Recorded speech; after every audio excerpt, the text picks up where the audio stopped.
In today's video, I'm going to try and improve on my current dust extraction system, which is basically this face mask and that shop vac.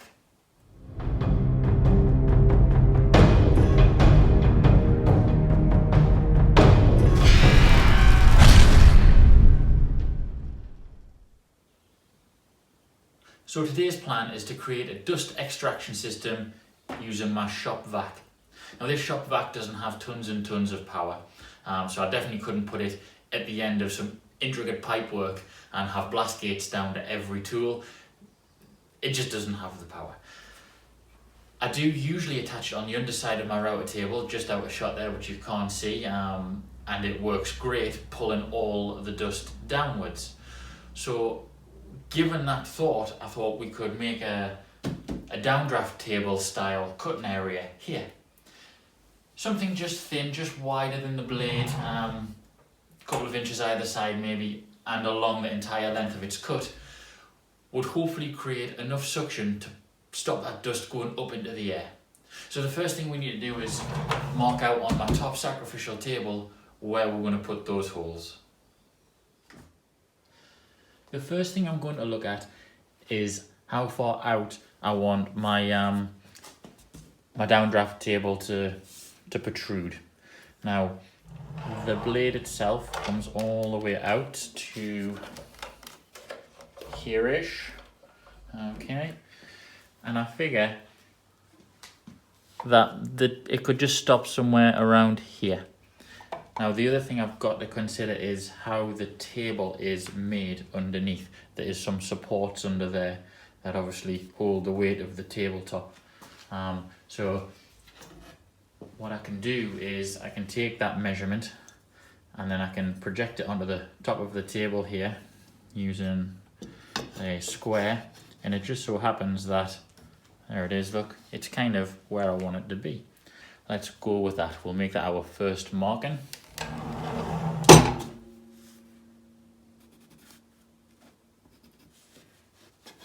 There we go. So this is how far the front of our downdraft table is going to be, and we'll probably take it all the way back. I don't know. We'll make this bit up as we go along. I've got to take the table off and remember what I've made underneath first. Okay, so the next thing we're going to do is decide how wide it's going to be, and I think I'm actually just going to happily use this guy here. So the first thing we'll do is we'll put the blade out a little bit, and I'll just make a mark like that.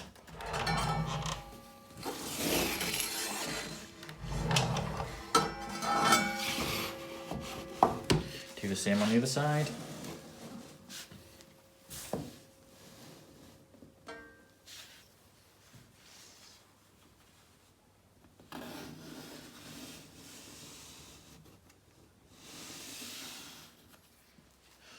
So I've swung the radial arm saw out of the way for the time being, and I've marked out the area in which I'm going to drill my holes. I've decided that I'm going to use a 6mm drill bit to make the holes. I didn't want the holes too big that there would be a loss of suction, or too small that nothing would go down them. I feel like 6mm is going to be the best for me. And also because it's probably the sharpest wooden drill bit that I currently have at this moment in time. So 6mm is my choice. Now I've got to decide and mark out where I'm going to drill all the holes. So I think this line and this line and this line are already drawn, so we'll definitely be putting some holes on those lines. So there'll be one in the corner, one in this corner, and it is 8 centimeters in width, give or take. So let's go with a hole every 2 centimeters maybe. That means there'll be one there, there'll be one right in our middle groove, which I'm okay with, and one at the 6 centimeter point, and then one at our 8. 1, 2, 3, 4, 5 holes across the width of our downdraft table. And again, if we work on that every 2 centimeters, we'll do the same thing, and let's just see where that gets us. So first off, I'm going to mark where all my holes are going to go.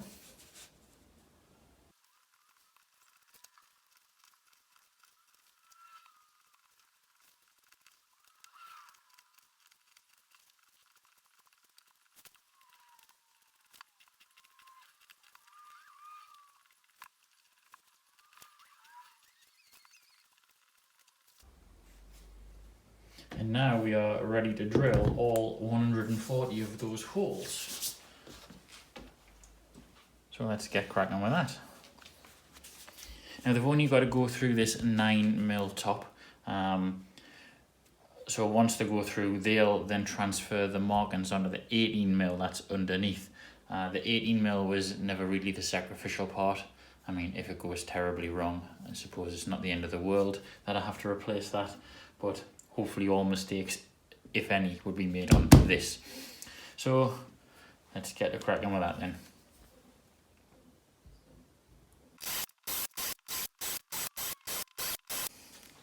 Now might be a good time to actually plug in my current shop vac in there and have these sucked up as best they can be, I suppose, so I can see what I'm doing.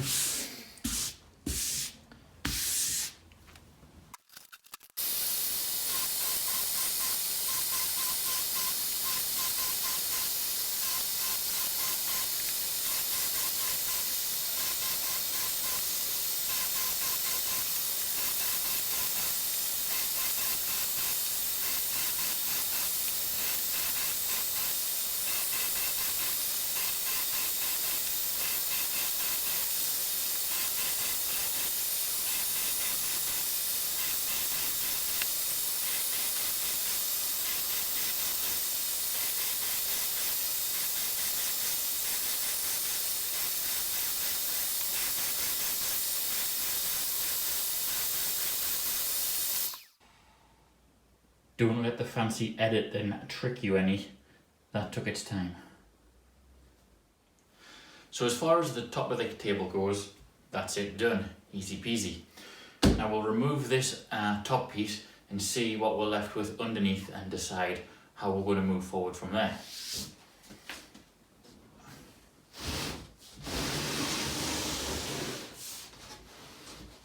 Okay, so with the top piece removed, yeah, I've got all the way through on all of them, so that's a good start. What we'll do is we'll just put that there. He's basically done. And we're left with a template of where we're going to cut to create our downdraft table. So this bit of table needs to be cut all the way around the edge. I'm probably going to go maybe 1 centimetre past all the way around. That way I know that all my holes are going to be able to suck air from the box that I create underneath. The exception to that rule being at the bottom here, where he's probably just too close to the radial arm saw column.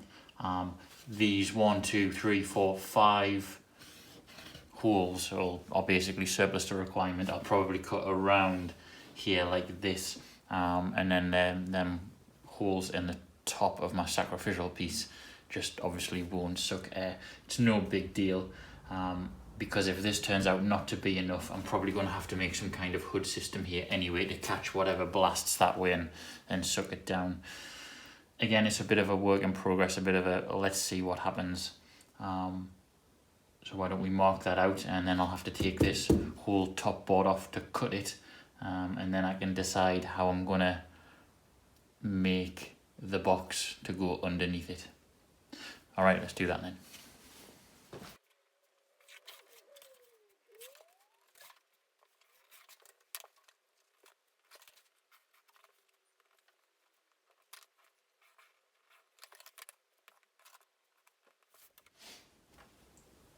So now I've moved all the other sacrificial work surfaces, the one that we were working on, this one and this one. I've removed the outer table. We should hopefully be able to just pull this away and then see what we're dealing with underneath here. So, he says, there we go.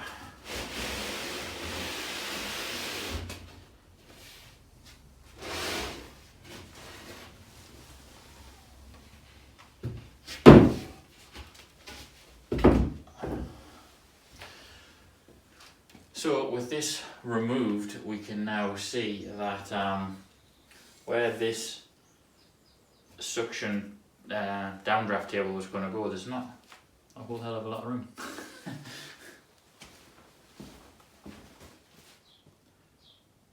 As you can tell, that big reveal took the wind out of my sails a little bit. Although I built this table from scratch and I put everything in here, I completely forgot what this looked like. I honestly thought there was a little bit more room in here than I had remembered. Given that, I just had to revise my design a little bit. Nothing too drastic, it just had to fit in between this now, which means some of the holes that we've already drilled are now surplus to requirements. Not a big drama, we can fix that when it comes to replacing that sacrificial top. I'm not going to go into showing you how I built the next part, because if you're looking to build something like this, you probably already have a fair idea how to build it. But basically, and it's not pretty, but it doesn't need to be, this is what I've built. This is going to fit in here like this, and the hoover attachment, as you might have already spotted, goes on here. So I'd have to get it from under the table, and I've flared the edge out of this a little bit. These are all just bits and bobs I've had lying around, so I'm just trying to use what I got, and they'll go in there like that, under that side obviously, but we'll worry about that a little bit later on. I've sealed all the edges in silicone, hopefully creating as much suction as possible. And I've made it this shape, thinking that, again, I'm trying to create a smaller area inside here as possible to keep the suction from the shop vac as high as possible all the way to the front holes. And, you know, I just figure in my mind that that is probably the way to do it, by having less volume, by having this sloping angle. I had to round off all the corners here just to make it fit as snug as possible in here. With those corners still squared, it wouldn't go in, but I wanted to try and get as much room as possible in without making the whole thing exact fitting and curved, which I really didn't have the time to do, nor the inclination, since I didn't think it looked like this underneath. I think that's going to work out pretty well. So the next part, we have to work out where this sits in relation to the 18mm MDF that we have underneath our sacrificial board, and then we've got to cut this reveal in there. So let's get on with that then. So the black Sharpie mark drawn on this board represents the internal dimensions of the suction box. Once this is all cut out, fingers crossed it should all line up and sit nicely. Out of the 140 holes I drilled, I'm actually only able to use 80 of them. Hey ho, it is what it is. I guess those 80 holes will have more suction than 140 holes. That's me looking on the bright side. Let's get to cutting this bit out then.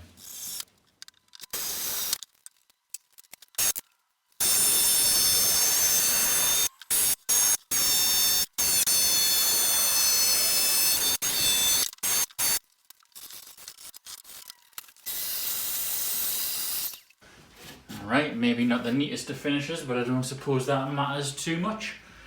Let's give it a test fit.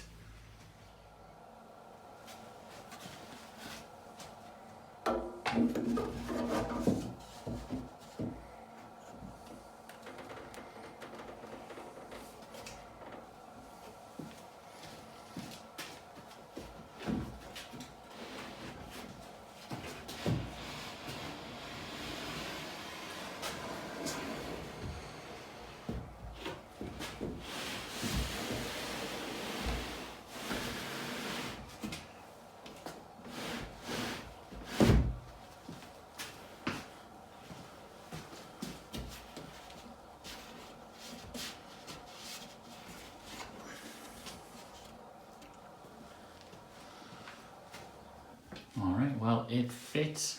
I would say my measurements were slightly off. This mark should probably be a little bit more over here and this one over here, but it fits. Front and the back are great. Yeah, I could have been better off with that bit, but overall, I'm pretty pleased with that. That's pretty good. Okay, so on to my next thought. But I was thinking about putting a bead of silicone on the top all the way around the edge and letting it dry, and then using that like a bit of a gasket so that it compressed it down a little bit. I'll not worry about that just yet. We'll put the top on, the sacrificial top with too many holes in, and we'll see how it works. We'll give it a bit of a test run. There. Well, I'm pretty happy with how that fits so far.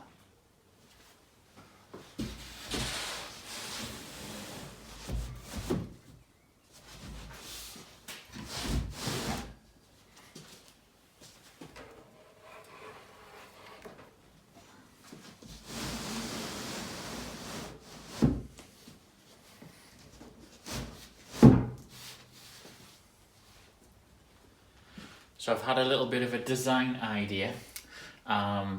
It'll also give us a chance to test the suction while we're doing it, I suppose. But rather than leave each one of these holes just like this, I thought maybe we could put a countersink in the top of them, giving them a little bit more surface area, so if the dust was to even get on that slope, it would aid in sucking it in. Whether that works in practice or not, I don't know, but it kind of stands to theory.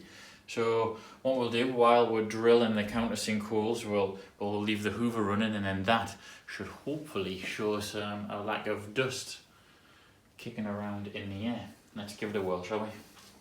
I'm only going to countersink the holes I actually need as opposed to all of them, to save time and effort.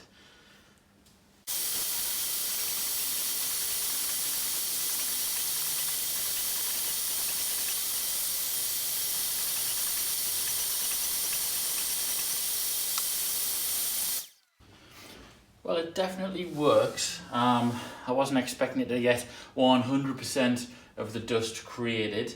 And that's probably all to do with the power of the shop vac, but let's hopefully try and give you some kind of visual demonstration. Okay, so obviously there's no suction here just now. I can get rid of the paper pretty easily.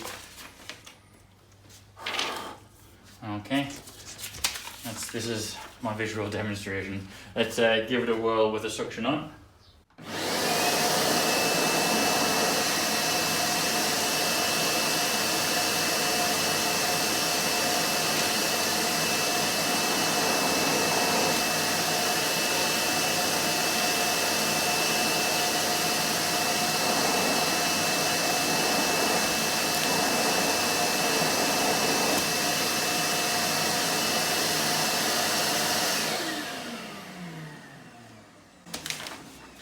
So there you go.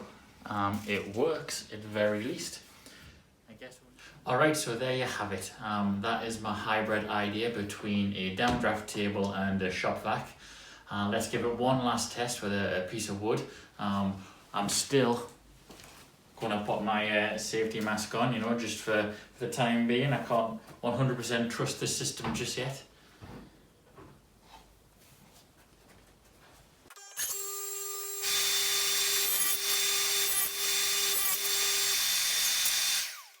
Okay, so I'm still getting a little bit of dust kicked up at the back, but nothing that a hood of some description isn't going to stop. So maybe that will be my next task. Alright, I hope that you liked the video. I hope that has given you some ideas for your workshop. I really appreciate if you give the video a like and subscribe to my channel. Thanks very much. See you later.